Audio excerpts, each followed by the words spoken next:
This is the CineSnob Podcast. Hello, and welcome to episode 241 of the CineSnob Podcast. I'm Jerrod Kingery. I'm Cody Viafania. Cody, I just remember this. I just got back from vacation. We went to Niagara Falls, and we crossed over. We walked across the border to Canada. So there's a bridge. So there's like Niagara Falls, New York, and then across the bridge is Niagara Falls, Ontario. Literally, when you walk across the bridge, right there is like this. Sorry, Marge, get down. Come on. Right there is this like casino complex thing. There's a Hard Rock Cafe, like a Hershey's Kisses store. Yeah. But right there in the middle of it is the blight of an abandoned Planet Hollywood. Nice. Like there's a giant. It's like a giant dome with just the scars of a Planet Hollywood. Did you ever go to Planet Hollywood? I never did. I was fascinated by it, but I never made my way downtown for it. I don't think. I mean, or to any Planet Hollywood, not just the one in San Antonio. No. Which the one in San Antonio was a weird time, by the way. That I believe it opened during the All-Star game that San Antonio held, the NBA All-Star game. I believe that was the weekend it opened. Damn, March. Sorry, the cat is out of the bag. She's going to be a guest star today. As a movie-loving teenager, I was fascinated by it, and I remember going to that Planet Hollywood in San Antonio, probably like 2 or 3 years after it opened, and just being really disappointed in that it's just a restaurant that has like maybe a shitty prop from something. I believe the coolest prop that we had there was it was a prop from the Masters of the Universe movie starring Dolph Lundgren. Wow. Back in 1987. You know, I'm now that you start talking about props, I'm having like a weird memory of being inside of Planet Hollywood. I think I did go. Now that that just triggered something for me.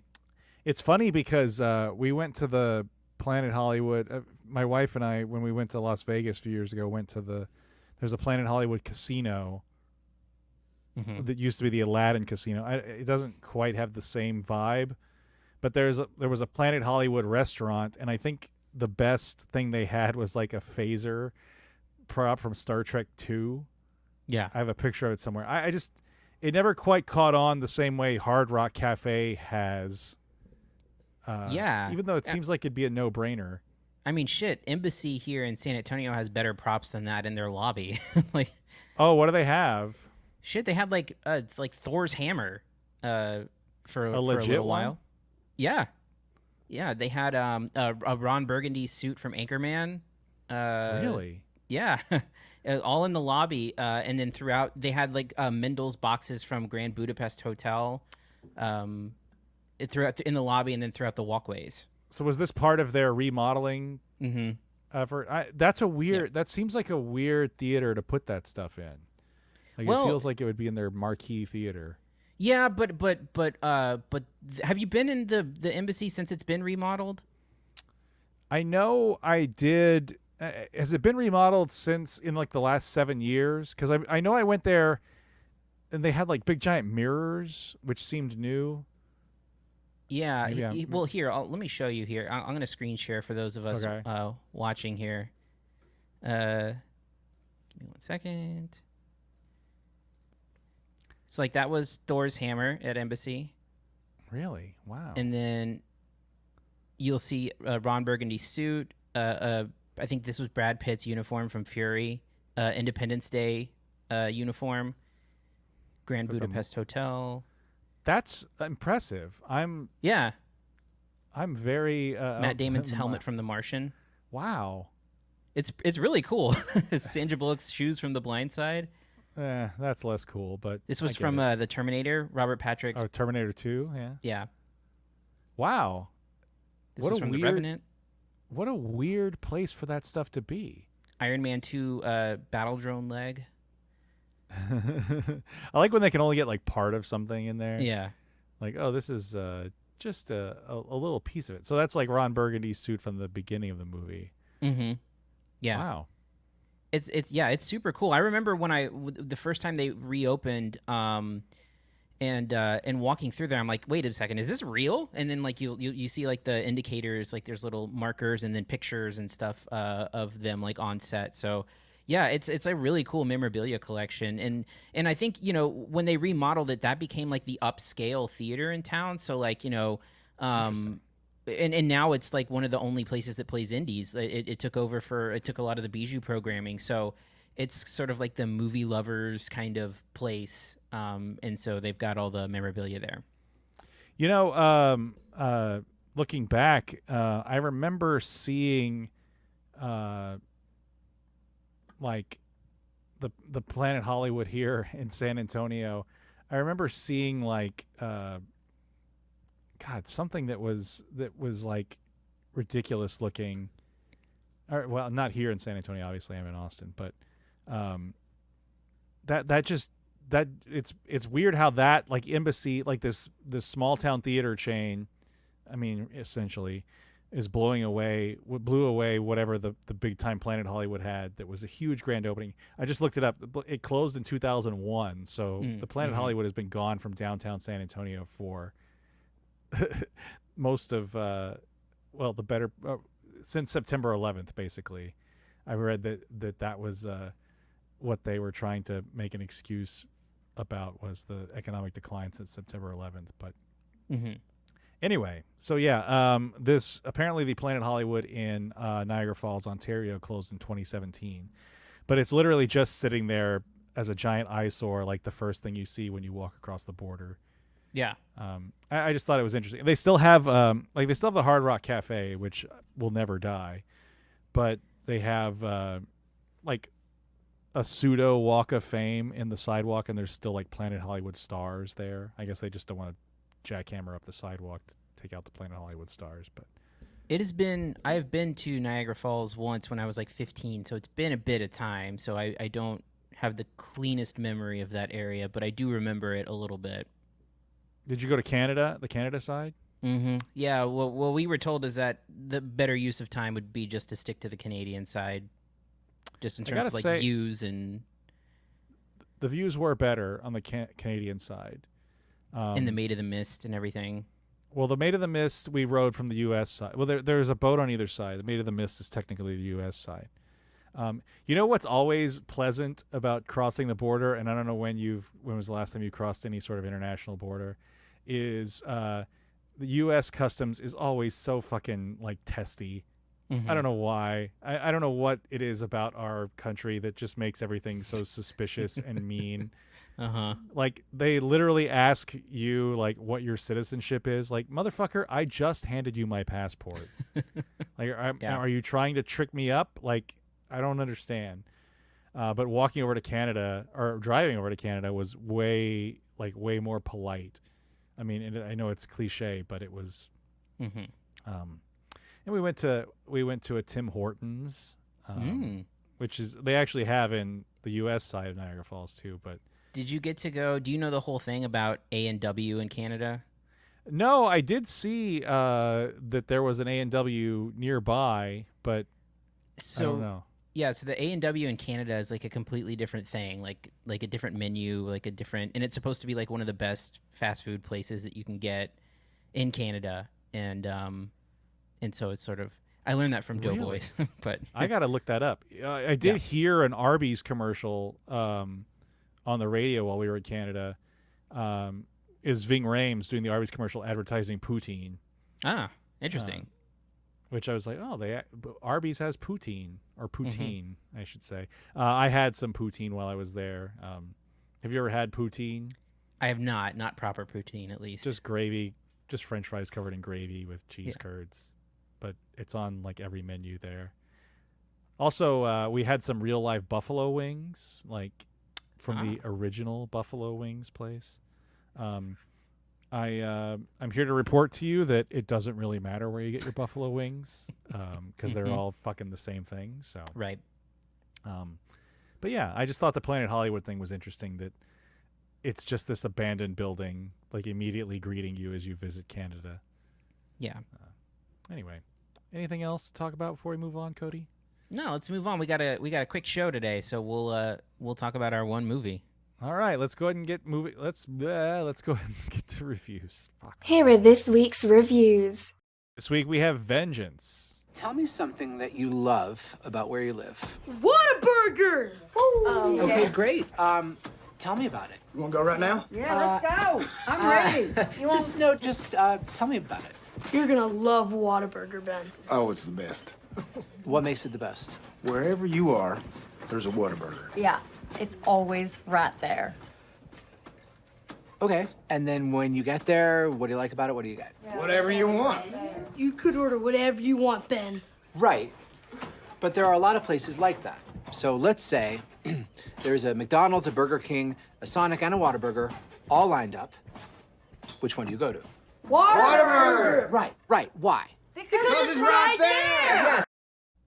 This is a film from, as you see, stars B.J. Novak, of course, from The Office. He also wrote and directed this. Cody, you saw this with B.J. Novak in person last week in San Antonio. That's right. I watched this on a screener, but tell us about Vengeance and what you thought of it. Sure. So, just sort of basic plot summary. Vengeance is B.J. Novak plays a writer who is kind of like looking for a new idea, and he gets this call in the middle of the night saying that his girlfriend who was in Texas died, and of course, B.J. Novak's character in here doesn't have a girlfriend. It was just a girl that he was like hooking up with.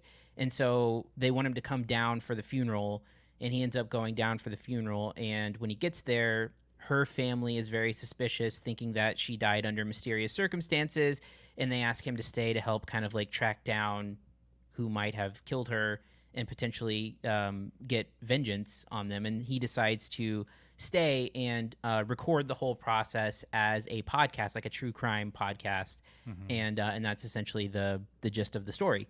And I think it's difficult. This is a difficult one for me to appropriately review, because I think that it's very much that tale of there's a lot to like, and then there's a lot to be really bothered by.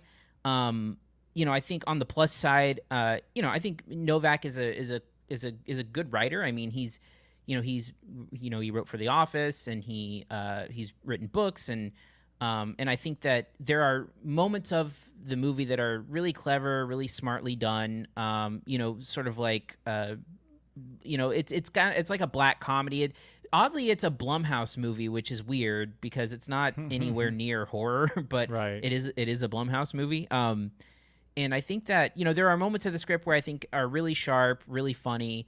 And you see the Texas ties, and I think I appreciate the setting. I don't think it was filmed in Texas. I believe it's filmed in New Mexico, but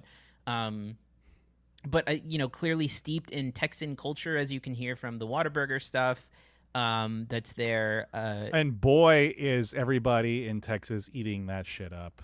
Yeah. I've seen like 3 different articles in the last week alone from like San Antonio publications about. I think our pal Kiko wrote a listicle about it, didn't he? Mm-hmm. All the Texas references in the movie. Yeah. I mean, that it takes place in Texas, but yeah, for sure. And I think I like the performances. I think I actually am growing to be a bigger and bigger fan of Boyd Holbrook, even though he sort of kind of plays the same-ish kind of character every time. I think he's great. I mean, again, I guess his villain in Logan is a little bit more sinister than this, but he's still kind of playing the Southern kind of guy. And I think that it works out well.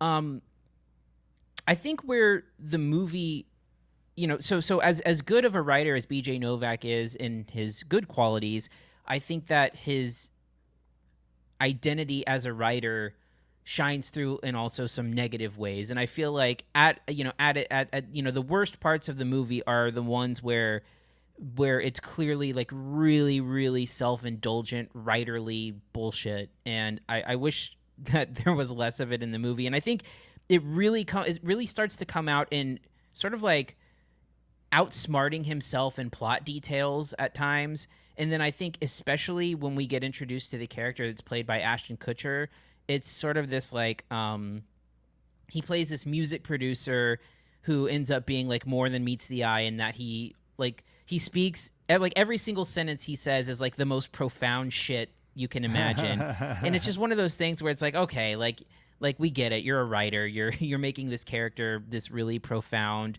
deeply written person. He does not talk in any way like anyone talks. That kind of sort of self-indulgent thing. Well, yeah, he's super profound and like super like just cuts to the core of the BJ Novak's character to cut him down.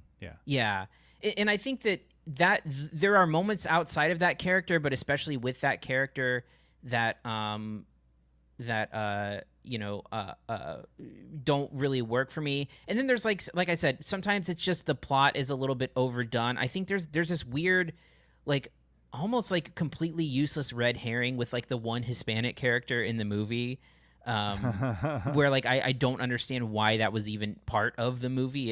It was like the smallest of detours that is supposed to add to the mystery of it all, but really just feels unnecessary. And then I think the plotting goes way too far at the end. I was not a fan of the last act of the movie, or I guess not really the last act, but really like the way that the story concludes, like the last 15 minutes. I felt like it was taking a step too far. So while I appreciate elements of it, I like that it's a movie that's steeped in podcasts, which is something that really up until this point has not been overdone to a point. Like, I mean, it's a plot point in like a handful of movies I can think of, but it's not, it still feels fresh. You know what I mean? Like, it still is not like a territory that like, it feels like a fresh idea. There's moments to really like I said, I think the humor, the Texas stuff is really enjoyable, but I think that it becomes very wobbly when you start including like some very, very overwritten parts, and then some plotting that I just feel like is a step too far. So for me, it's a really mixed bag of an experience. I mean, you are forgetting Podcast from Ghostbusters Afterlife. I have not seen that movie. Oh, you haven't seen? Oh, no. Did we not talk about Ghostbusters Afterlife? Man, no. It's there's also a character. Oh, go ahead. There's a character named Podcast. So. Oh, and then I remember, isn't Justin Long's character in Tusk a podcaster? And the podcast is called the Not See Party because you can't see it anyway. Clerks 3 review coming in a couple months. I mean, yeah. Speaking of, if we're talking about stuff that gets a little too writerly, I think it's Kevin Smith is a little more kind of pot-addled than BJ Novak. But yeah, I do agree this is a capital W writerly movie, to a point. And I think it has some interesting stuff to say. It does sort of take the piss out of white guys starting podcasts, especially about true crime podcasts. You have that scene at the beginning with BJ Novak and John Mayer just sort of setting the stage for how terrible of people they are. I guess the idea that another thing that bugs me is the idea that what sets the plot in motion, like it's an interesting payoff later, but it also doesn't make sense that like no real person would do this. Like you get a call from a random stranger in the middle of the night to tell you your girlfriend died and it was somebody you hooked up with once. Like, and then the next scene he's in Texas. I get that it pays off later in the film, but there's leaps like that make it a little bit of a chore to kind of sit through. And I do think the Ashton Kutcher character has, kind of the thesis statement of the movie, which then gets pulled out from under gets yanked out from under the movie later on. Yeah. That I don't quite know that it pays off. And again, you can also tell this is really writerly because it ends rather darkly.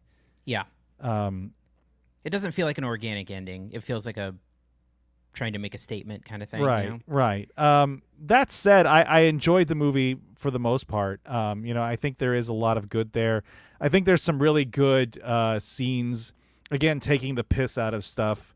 There's a especially good scene where a little exchange at the table. It's Novak and then Dove Cameron and whoever plays her sister talking about New York City, like why, talking about how much he preferred wherever they were living in West Texas.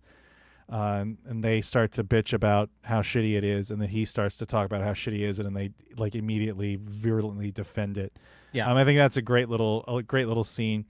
I'm less enamored with the Whataburger stuff. It's fine. I mean, I like Whataburger. I eat there quite often, but the clip we played of them like explaining what Whataburger is, like I felt like a little too cliche. Yeah. Anyway, one other thing I wanted to point out, which is something that bothered me a little bit, is that I also feel like the movie is also stumbling in the search of like a greater point, and like at one moment it like stumbles upon something that I actually found really interesting, and then it's like a throwaway line and never comes back. But it's this idea that like I really wanted them to explore a little bit more about this idea of like these potential exploitation of true crime podcasting, and how like you're taking someone else's trauma and using it for your entertainment, or like taking this really dark thing and turning it into entertainment. And like it's very, very briefly mentioned and then just done away with. And I was like, I like, if you want to do something incisive, like go down that path, go down that, rabbit hole a little bit. And they don't, and he doesn't. And I wish that he would have, because without it, it does feel like it's missing a greater point, I think. Yeah, and it also in the conclusion, this is one thing that bugged me too. It sort of lets what happened to Abilene, is the character who died. Mm-hmm. It sort of lets her off the hook, right? And not that she's necessarily a villain, but to find out that there's a scene. So the it's not a spoiler to say this, but we find out she died of an overdose. But the family thinks there's more behind it. Mm-hmm. But then things you learn along the way is that this may have been more of a self-inflicted thing, and the idea that there's some villain behind it all, in which there is in the film, it really lets the idea of this, the despair and things that happen in small towns like this, really kind of puts it on somebody else. Yeah, I think so. I think because the story that it's telling is more like, I mean, I think the point it wants to make with that is more about, like you're saying, the small town despair, even like opioid crisis stuff. But yet when you plant it on the shoulders of someone else, right, the point gets blunted a little bit, I think. Yeah, that's what I was trying to say. That's a little more eloquently than I was able to put it. But yeah, the idea that yeah, this is a real problem, and that it gets put on a person more so than the circumstances. It's fine. It's fine. I enjoyed it while I was watching it, but it does sort of fall apart under scrutiny. Yeah. Anyway, what's your grade for Vengeance, Cody? Yeah, so I think the one thing I that you can kind of maybe parse together through these things is that even though he is like an experienced television director, this is very much feels like a first film kind of thing. It feels like a festival first time filmmaker who like clearly has a lot of talent, clearly has a lot of talent, but hasn't been able to shape it into something or like distill the voice properly, and still has those bad qualities or characteristics or self-indulgent tendencies. So for me, it's a mixed bag, but enough for me to just barely recommend it. So I am going to give it a B-, but it could honestly go either way.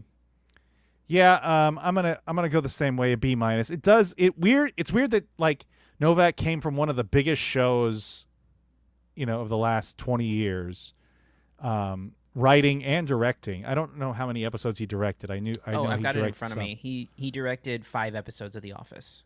And he had I believe an FX TV series that I never watched called The Premise. Where was that at? So it's not. I mean, he's been around and on the back end of TV for a long time. This was a Hulu. Yeah, it was an anthology show, right? Yeah. Anyway, it does really feel like a sort of first time effort. Again, something I learned a long time ago. It's a tendency of first time writers to kind of make their stories bleak. Sort of in an effort to change things up, like they don't want to do the normal happy ending, and that's what this one feels like. Like it feels like it's a first time draft, and I don't think it's a bad movie. I just think it's lumpier than I expected it to be. Yeah. Anyway, that's gonna do it for this week. Next week, Cody, Bullet Train is out finally. Yeah. After I've seen that trailer, I don't know, 1,000 times. I think literally every screening, every film I've gone to, like in the theater that I've paid for, has had a Bullet Train trailer in front of it. Yeah. For months, like yeah, for like and 6 it's not months even not even more. not even an updated one. It's been the same one this entire time. Yeah. I've actually. Go ahead. Oh, I was just gonna list other stuff. Go ahead. No, what else? What else is happening?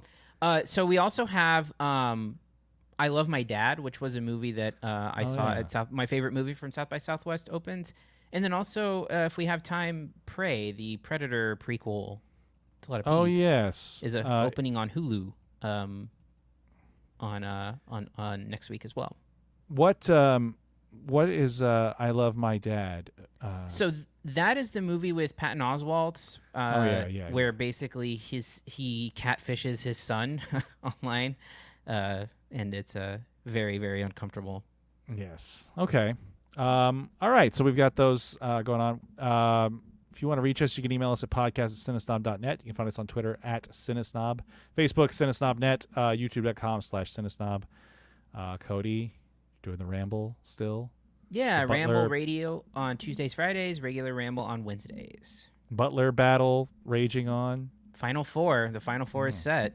It's probably all not Butlers, right? Like it's Alf and. No, so it ended up being Lurch. Okay.